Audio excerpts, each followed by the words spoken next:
Welcome back, guys. Today we have an interesting video on this C300. Now, if you guys don't remember this vehicle was in one of my videos with the whole electrical issue.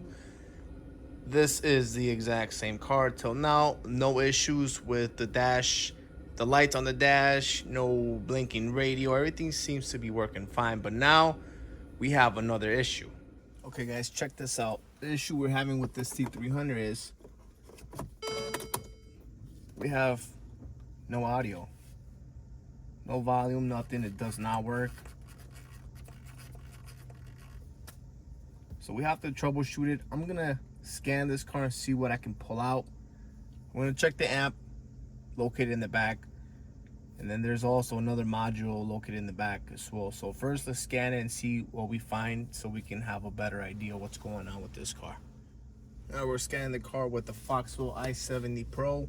And we're finished scanning the car. Now let's check out what's going on here. And I'm more worried about the audio. Right here. There's 4 faults under audio. Read codes. There is an internal fault in the CD/DVD drive. Most communication has a malfunction. Porting ring brake. So this one's going to be a major one. The third one, not worried about the bottom one. Let's check if the volume works. It's at 0.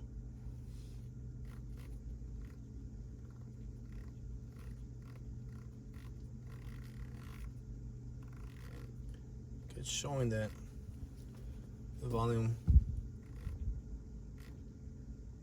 is going up. So let's check the amps in the back, and let's go to the back.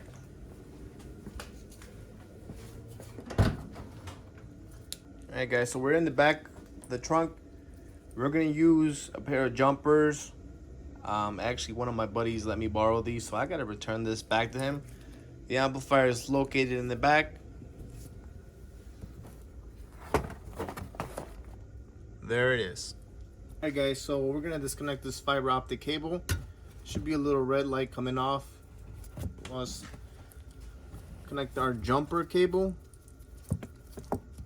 Should be a noise coming out of this, so nothing. Alright, I do have the car on with the volume. So this is not our issue right here. Put this back. Moving on to the next one. In this cover right here, you have a module as well. There are 2, 1 over there, and 2. T40 screws, take those off. There's also a clip right here and another one over there, which it looks like it's missing. So we're gonna take this cover off. All right, we got the screws off, and take this cover off. And now we're exposing this Sirius satellite module. All right, this is our module. I'm gonna take this off. Gonna hook our jumper cable.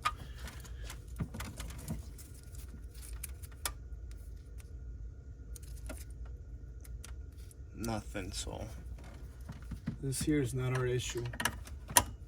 Let's go ahead and remove the radio, see if we can find anything there. In order to remove the radio, there's actual videos on YouTube how to remove this radio. There are tabs in there, you see that? 1 and 2 right there.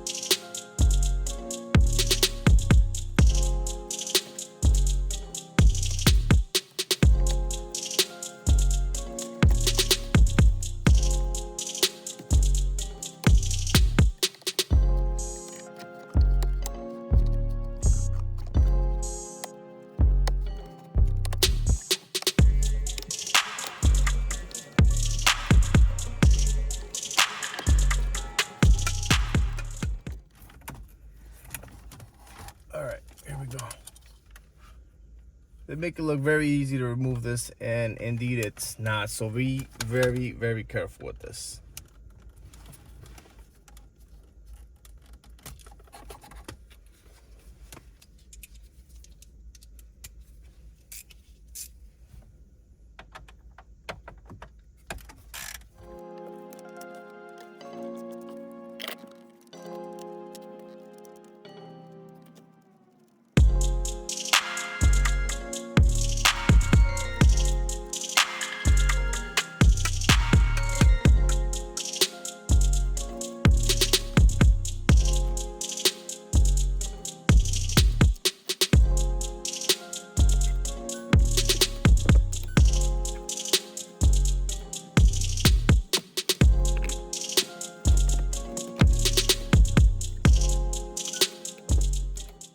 Alright guys, we took the head unit off, which is right here.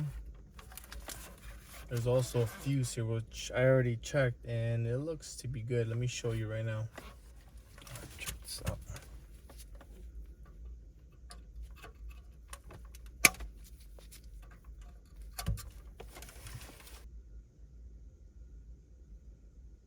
Looks good to me.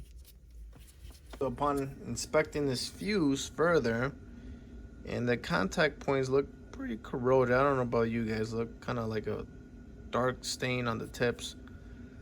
I don't know, just to be on the safe side, I use a different one, a new one, 20 amp fuse. I'm gonna pop in there, see if it makes a difference. If not, you know, we still have to keep looking for this audio receiver module. And with the new fuse in, I'll put these connectors back and see if it makes a difference. If not, you know, we still got to keep looking. All right, we're back. We connected everything. Still nothing. All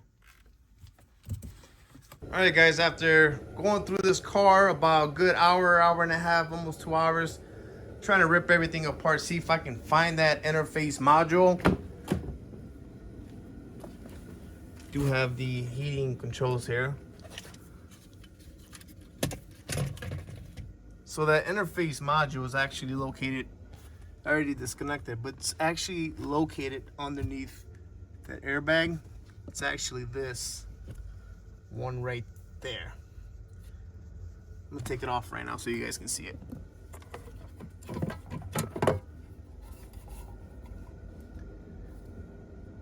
Cable goes here, fiber optic goes on the left, and the connector goes on the side.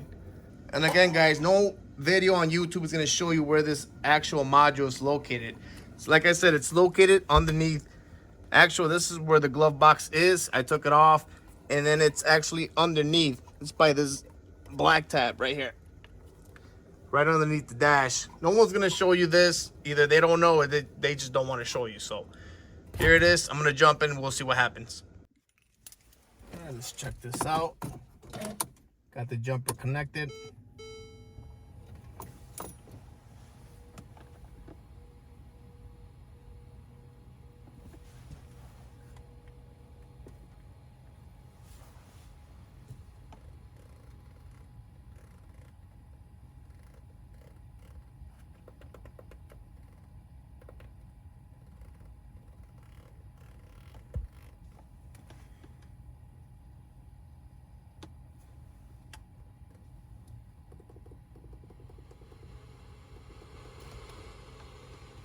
You guys hear that? You guys hear that? I got sound. I got sound. So my jumper is in there right now, connected to the fiber optic right here. We got a bad module. We're gonna go ahead and order a used one.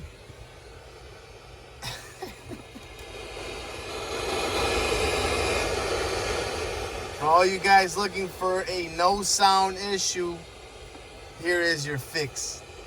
You can thank me later. And we're back. We have the part. This is the actual old one.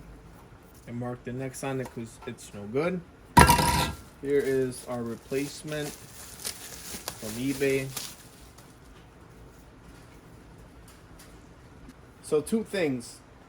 If I was to order a new module, I was looking at one of these at the dealer, and they were going between $960 some all the way to $1,100.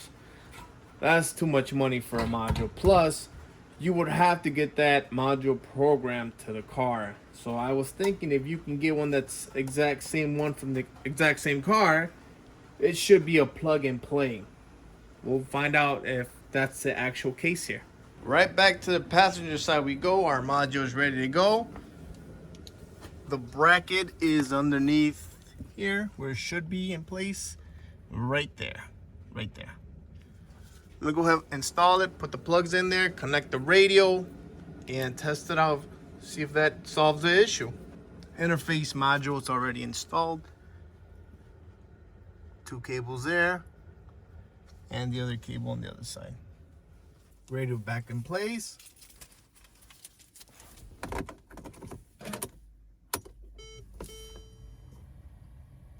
Let's wait. All right, still no audio. Let's hook up the scanner, see what we find out.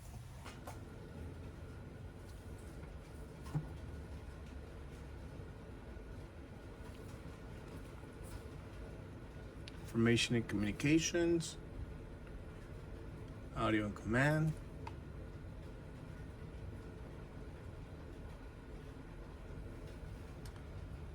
Okay. Go with this one. It's W204. Read codes.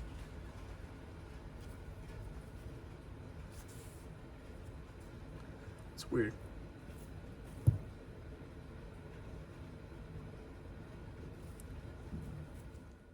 Alright, so I was checking more things, further troubleshooting, and I still can't get any sound from that module. But when I jumped it again with the jumpers, I had sound. So I'm going to go ahead, take it off, send it back to the seller, contact him and see if he can swap it off for another one. Till then, we have to delay this video till we get the other part. And we're back a week later. This is the old module.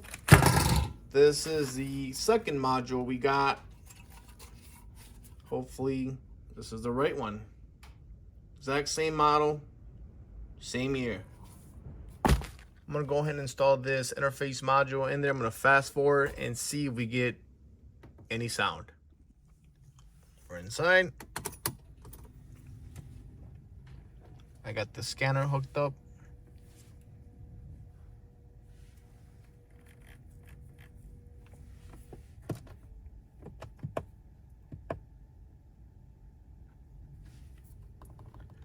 Still no sound. We are under informations and communications, audio and command, read codes. I'm not worried about the bottom one, I'm more worried about this one. So it's still showing a ring break for the most communication. Let's go under media interface. And I'm not getting no communication to the media interface, which should be the most communication.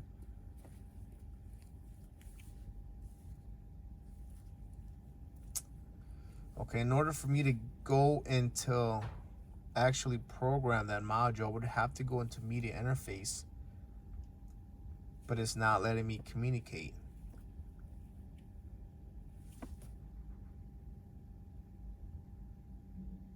See, it's not communicating, and some of these other modules do communicate. Gives me the option to do control unit adaptation, which I kind of need to do that to program the module. Okay, so I am convinced that no matter what kind of module you buy, if it's a used one or a new one, you still have to program that to the car in order for, you know, the module to actually work properly, and also the audio. So if you're looking to replace it, you gotta have somebody to program that module for you, or you won't be able to even use it in the car. But don't worry about it. We're gonna jump it and leave it jump, so that way my guy can have, you know, sound audio come in from his radio. That's all he wants. He wants his music back. So let me show you what I did. Here is the most communication / interface module. Right next to it, I did leave the fiber optic connector off so I can plug in my jumper cable. So I connected in there, put some black tape on it, and tuck it away. Let's give this another try. Snow and rain likely in the morning, then snow showers in the afternoon. There you go. 5 to 8 feet, occasionally That's to all 10 you feet, need. building to 8 to 12 feet, occasionally to 16 feet. Thursday night, north gales to 35 knots, diminishing to 30. So, this is not a permanent fix. I would suggest getting that module programmed. I'm gonna have to invest in a new scanner that is able to program all that. But for now, my guy needs his car, so I gotta give it back to him. And this should kind of make him a little bit more happy. And then also, we don't have any issues with, you know, the FM or the AM. They all work properly. AM, the weather channel, the weather band, everything works fine. I'm not having issues with anything. The Bluetooth also works. CD player works. So that jumper is pretty handy. Okay, so we have everything put back together. We got the trims, we got the audio receiver. Everything's back in place. Cleaned up everything. So let's do a recap. So when it comes to the no audio issue, you technically have 5 items hooked into the most communications. You got your audio receiver. Then that moves on to the most communications, which is kind of the brains for the media. You can also call that the interface module. Then that runs into the antenna. That antenna runs into the satellite radio module. And then last, it goes into the amplifier. And it all goes in a loop.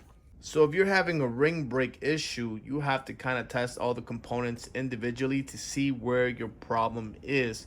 In this case, we had it in the most communications, which is also the interface module. I'm going to also link the jumper / bypass wires. You can get them off from Amazon. I'm going to put a link on my description.